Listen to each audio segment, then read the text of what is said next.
புதுசா அமைஞ்சிருக்கக்கூடிய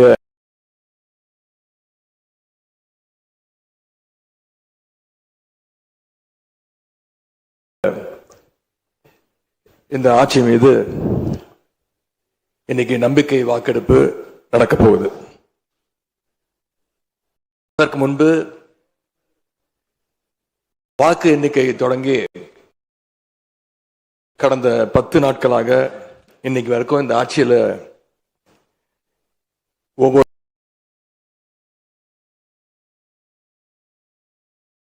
நாளும் என்னென்ன நடந்திருக்குங்கிறத எதிர்கட்சியாக சில விமர்சனங்களோடு இங்க வைக்க நான் விரும்புகிறேன். முதல்ல தமிழக வெற்றி கழகம்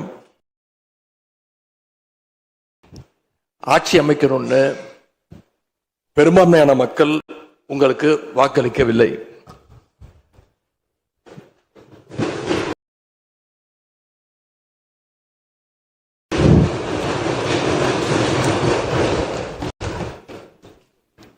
நடந்து முடிந்த சட்டமன்ற தேர்தலில் பதிவான வாக்குகள் சுமார் 4,93,25,000 வாக்காளர்கள் வாக்களிச்சிருக்கிறாங்க.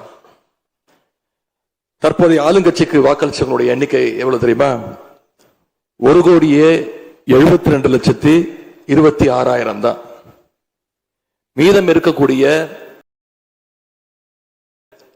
சுமார் 3,21,00,000 பேரும் நம்பிக்கை கோருகின்ற இந்த கட்சிக்கு, உங்க கட்சிக்கு எதிராக வாக்களிச்சிருக்கிறாங்க என்பதை நீங்க புரிஞ்சுக்கணும். அதாவது கிட்டத்தட்ட 65% மக்களால நிராகரிக்கப்பட்ட ஒரு ஆட்சி மேல எங்களுக்கு மட்டும் இல்ல, உங்களுக்கு வாக்களிச்ச மக்களுக்கே கொஞ்சம் கொஞ்சமா நம்பிக்கை குறைஞ்சிட்டு வருது. அடுத்து மிக முக்கியமான ஒண்ணு நம்பர்ஸ், மெஜாரிட்டிக்கான நம்பர்ஸ். நம்முடைய சட்டமன்றம் 234 உறுப்பினர்களை கொண்டது. மேஜிக்கல் நம்பர்னு சொல்லுவாங்க. 118 உறுப்பினர்களை கொண்ட ஒரு கட்சியோ ஒரு கூட்டணியோ தான் ஆட்சிக்கு வர முடியும். இப்ப நம்பிக்கை கோருகின்ற இந்த கட்சிக்கு, உங்க கட்சிக்கு அந்த நம்பர்ஸ் இருக்கான்னு கேட்டா இல்ல. 108 இடங்கள் தான் இருக்கு. அதுவும் அந்த கட்சியினுடைய தலைவர் மாண்புமிகு முதலமைச்சர் அவர்கள் தன்னுடைய வெற்றி குறித்த நம்பிக்கை இல்லாத காரணத்தினால 2 இடங்கள்ல போட்டி போட்டு அதுல ஒரு இடத்தை இன்னைக்கு ராஜினாமாவும் செஞ்சிருக்கிறார். இன்னும் அந்த தொகுதி மக்களை சந்திச்சு, நேரில் சந்திச்சோ இல்ல ஒரு அறிக்கை மூலமாகவோ ஒரு நன்றியை கூட இன்னும் தெரிவிக்கல. மட்டும் இல்ல, நேத்து உயர்நீதிமன்றம் அளிச்ச தீர்ப்புல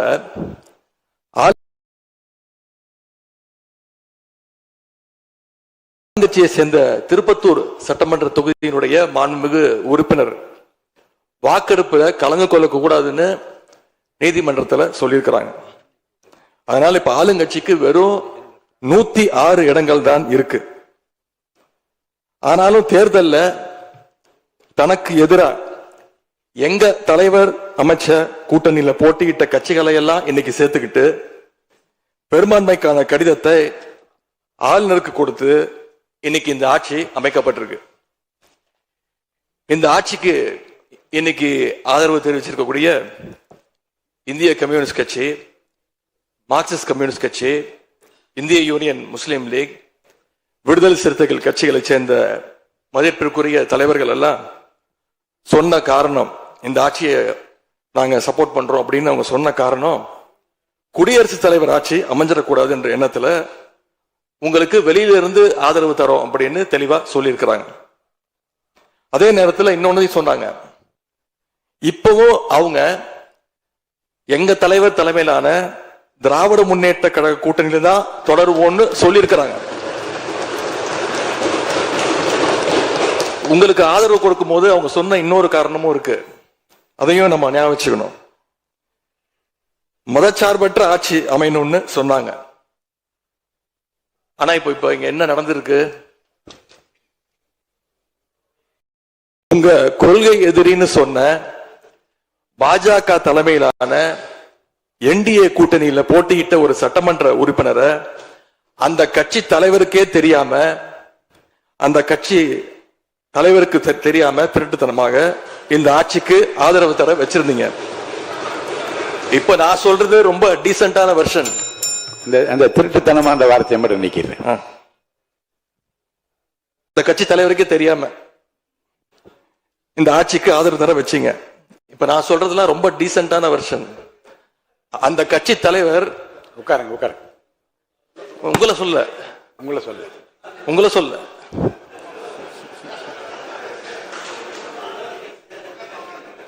உட்காருங்க. காமராஜ் மாண்பு உறுப்பினர் காமராஜ் உட்காருங்க. மாண்பு உறுப்பினர் காமராஜ் உட்காருங்க. மாண்பு உறுப்பினர் காமராஜ் உட்காருங்க. இப்ப நான் சொன்னதுல ரொம்ப டீசென்டான விஷயம் வெர்ஷன். அந்த கட்சி தலைவர் திரு டிடிவி தினகரன் சொன்னது என்ன தெரியும்? சொன்னாரு, ஆட்சிக்கு வர்றதுக்கு முன்னாடியே குதிரை பேரத்துல ஈடுபடுறாங்கன்னு சொன்னார். நேற்று சொல்லியிருக்கிறாரு, மாற்றம்னு சொன்னீங்க, இது மாற்றம் இல்ல துர்நாற்றம் அப்படின்னு சொல்லியிருக்கிறார். அடுத்து அதே பாஜக தலைமையிலான என்டிஏ கூட்டணியில் இருக்கக்கூடிய பெரிய கட்சியான அதிமுக இன்னைக்கு கிட்டத்தட்ட 2 பிளவுபட்டிருக்கு. பிளவுபட்ட ஒரு குரூப் உங்களுக்கு ஆதரவு தெரிவிச்சிருக்கிறாங்க. அடுத்து நடந்த இன்சிடென்ட் தான் மிகப்பெரிய ஒரு ட்விஸ்ட். பிளவுபட்ட குரூப்ல இருக்கக்கூடிய ஒரு தலைவரோட வீட்டுக்கு ஒரு புது சோஃபா போகுது. சோஃபா பின்னாடியே புது முதலமைச்சரும் அந்த தேர்தல் நேரத்தில் ஊழல் சக்தின்னு சொன்னீங்க. ஆனா இன்னைக்கு சோசியல் மீடியால மக்கள் உங்களை பார்த்து கேள்வி கேட்க ஆரம்பிச்சிட்டாங்க. என்ன கேட்கிறாங்க தெரியுமா? அந்த ஊழல் சக்தியோடு சேர்ந்து இருக்கக்கூடிய ஆளுங்கட்சிய இப்ப என்ன சக்தின்னு கூப்பிட போறாங்க. கிளீன் கவர்மெண்ட் சொன்னாங்க. இதுதான் உங்க கிளீன் கவர்மெண்டுடைய லட்சணமானு மக்கள் கேட்க ஆரம்பிச்சிட்டாங்க. இப்படி நீங்க கூவத்தூரையும் அளவுக்கு அடிக்கிற கூத்த பார்க்கும் போது இந்த அரசு எத்தனை நாளைக்கு நீடிக்க போகுதுன்னு மக்களுக்கு அந்த சந்தேகம் வர ஆரம்பிச்சிருச்சு.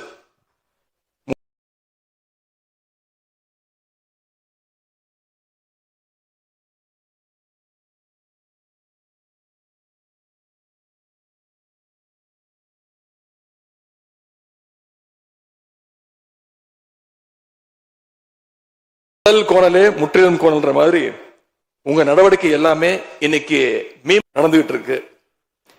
இப்படி எம்எல்ஏக்களை எல்லாம் கடன் பெற்று ஆட்சி நடத்துகின்ற முதலமைச்சர் தான் அளித்துள்ள போலி வாக்குறுதிகளை நிறைவேற்ற முடியாதுன்னு தெரிஞ்ச உடனே முந்தைய அரசு, அதாவது எங்களுடைய அரசு வளர்ச்சிக்காக பெற்ற கடன் குறித்து தவறான கருத்துக்களை தந்து மக்களை இன்னைக்கு திசை திருப்ப முயற்சி செஞ்சு கொண்டிருக்கிறார்.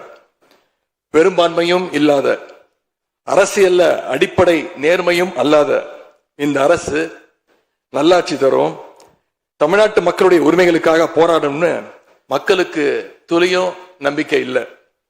முக்கியமான ஒரு விஷயத்தை இங்க நான் பதிய வைக்க விரும்புகிறேன். உங்களுக்கு ஓட்டு போட்ட மக்களே நடக்கிறதையெல்லாம் பார்த்துட்டு ஒரு பெரிய தப்பை பண்ணிட்டோமோன்னு இன்னைக்கு வருத்தப்பட ஆரம்பிச்சிட்டாங்க. மக்களுடைய அந்த உணர்வை வெளிப்படுத்தும் விதமா இந்த ஓட்டெடுப்புல கலந்துக்காம திராவிட முன்னேற்ற கழக உடன்பிறப்புகள் உறுப்பினர்கள் நாங்க வெளிநடப்பு செய்ய போறோம். நாங்க வெளிநடப்பு செஞ்சாலும் அதனால பேரவையுடைய எண்ணிக்கை அளவு குறைஞ்சு நீங்க நிச்சயம் இந்த வாக்கெடுப்புல வெற்றி பெறதான் போறீங்க. அப்படி வெற்றி பெற்ற பிறகாவது மக்களுடைய நம்பிக்கையை காப்பாற்றுற மாதிரி உங்களுடைய பணிகள் இருக்கணும், உழைங்க. எங்க தலைவர் திரு முத்துவேல் கருணாநிதி ஸ்டாலின் அவர்கள் கடந்த 5 வருஷமா ஒவ்வொரு குடும்பத்துக்கும் பார்த்து திட்டங்களை நிறைவேற்றி கொடுத்தார். அந்த திட்டங்களை எல்லாம் நீங்க தொடரணும். தயவு செஞ்சு அதுல அரசியல் செய்ய வேணாம். ஏன்னா இந்த மாசம் 15ஆம் தேதி கலைஞர் மகளிர் உரிமை தொகை 1,31,00,000 தாய்மார்கள் காத்துக்கிட்டு இருக்கிறாங்க. இந்த 1000 ரூபாய் வருமா அப்படின்னு காத்துக்கிட்டு இருக்கிறாங்க. அதே மாதிரி புதுமை பெண் திட்டம், தமிழ் புதுவன் திட்டங்கள்ல காலேஜ் போற ஸ்டூடெண்ட்ஸ் அவங்களுக்கு வர மாசம் வர கல்வி ஊக்கத்தொகை 7ஆம் தேதி கொடுத்துருக்கணும், இது வரைக்கும் வரல. அவங்களும் காத்துக்கிட்டு இருக்கிறாங்க. இப்ப ஸ்கூல் இல்லைனாலும் ஜூன் 2ஆம் தேதி ஸ்கூல்ல ரீஓபன் பண்ண போறாங்க. அப்ப காலை உணவு திட்டத்துக்காக பள்ளி மாணவர்கள்லாம் காத்துக்கிட்டு இருக்கிறாங்க. இப்படி பல்வேறு திட்டங்கள் இருக்கு. நான் முதல்வன் திட்டம், தாய் மாணவர், அன்பு கரங்கள்னு பல்வேறு திட்டங்களுடைய பயனாளிகள்லாம் ஆவலோடு காத்துக்கிட்டு இருக்காங்க. இந்த அரசு என்ன செய்ய போகுதுன்னு காத்துக்கிட்டு இருக்கிறாங்க. அதனால நான் உங்ககிட்ட கேட்டுக்கொள்றது, மாண்புமிகு முதலமைச்சர் அவர்கள் பதவி ஏற்றதும் தன்னுடைய முதல் உரையில அவகாசம் வேணும்னு கேட்டீங்க. நிச்சயம் அவகாசம் எடுத்துக்கோங்க. ஆனா காத்துக்கிட்டு இருக்க அத்தனை பேரையும் ரொம்ப காலம் காக்க வச்சிடாதீங்க. அது மட்டும் இல்ல, தேர்தலுக்கு முன்னாடி பல கவர்ச்சியான வாக்குறுதிகளையும் நீங்க கொடுத்திருக்கிறீங்க. மக்கள் அதுவும் ஞாபகம் வச்சிருக்கிறாங்க. மகளிருக்கு மாசம் 2500 ரூபாய், ஆண்டுக்கு 6 சிலிண்டர், தங்க செயின், மோதிரம், பட்டுப்புடவை, வேலையில்லா இளைஞர்களுக்கு உதவித்தொகைன்னு அந்த லிஸ்டும் நீண்டுட்டே இருக்கு. பெரிய லிஸ்ட் தான். அதுல ஒரு சில வாக்குறுதிகளாவது முதல் கையெழுத்துல நீங்க நிறைவேற்றுவீங்கன்னு மக்கள் எதிர்பார்த்தாங்க. நீங்க வாக்குறுதிகளை சொல்லும் போது நடைமுறைக்கு சாத்தியமானதை மட்டும்தான் சொல்றேன்னு எல்லா கூட்டத்திலையும் திரும்ப திரும்ப சொல்லியிருக்கிறீங்க. எனவே அதை விரைந்து செஞ்சு காட்டுங்க. இந்த நேரத்தில் எங்க திராவிட மாடல் ஆட்சியை பத்தி நான் ஒன்னே ஒன்று மட்டும் குறிப்பிட விரும்புறேன். நாங்க ஆட்சிக்கு வரும்போது 2021 கடுமையான கோவிட் பெருந்தொற்று காலம், செகண்ட் வேவ். அப்ப மாநிலத்துடைய பொருளாதார வளர்ச்சி எவ்வளவு தெரியுமா? வெறும் 0.7%. அந்த நிலையிலையும் எங்க தலைவர், எங்க முதலமைச்சர் அப்போ முதல் கையெழுத்திலேயே மகளிருக்கு விடியல் பயண திட்டத்தை கொடுத்தார்.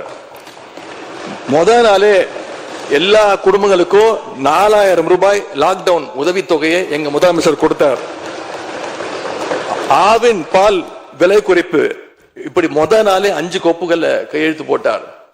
ஒரே மாசத்துல தேர்தல் அறிக்கையில சொன்ன மாதிரி பெட்ரோல் விலைய லிட்டருக்கு 3 ரூபாய் குறைப்பதற்கான உத்தரவையும் எங்க முதலமைச்சர் போட்டார்.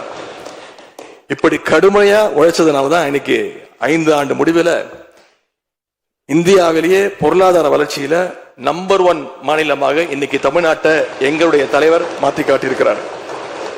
நாங்க நம்பர் 1 மாநிலமா மாத்திட்டு தான் ஆட்சியை விட்டு போயிருக்கோம். உங்க ஆட்சியை பொறுத்த வரைக்கும் வெறும் இன்ஸ்டாகிராம்ல ரீல்ஸ் ஆட்சியா இல்லாம ரியல் ஆட்சியா நடத்துங்க. அது மட்டும்தான் மக்களுடைய கோரிக்கை. எங்களுடைய தலைவர், திராவிட முன்னேற்ற கழகத்துடைய தலைவர் முத்துவேல் கருணாநிதி ஸ்டாலின் அவருடைய கட்டளையின்படி நீங்க ஆட்சியை தொடர நாங்க தடையா இருக்க விரும்பல. அந்த வகையில பேரவையிலிருந்து நாங்க வெளிநடப்பு செய்யறோம். நன்றி, வணக்கம்.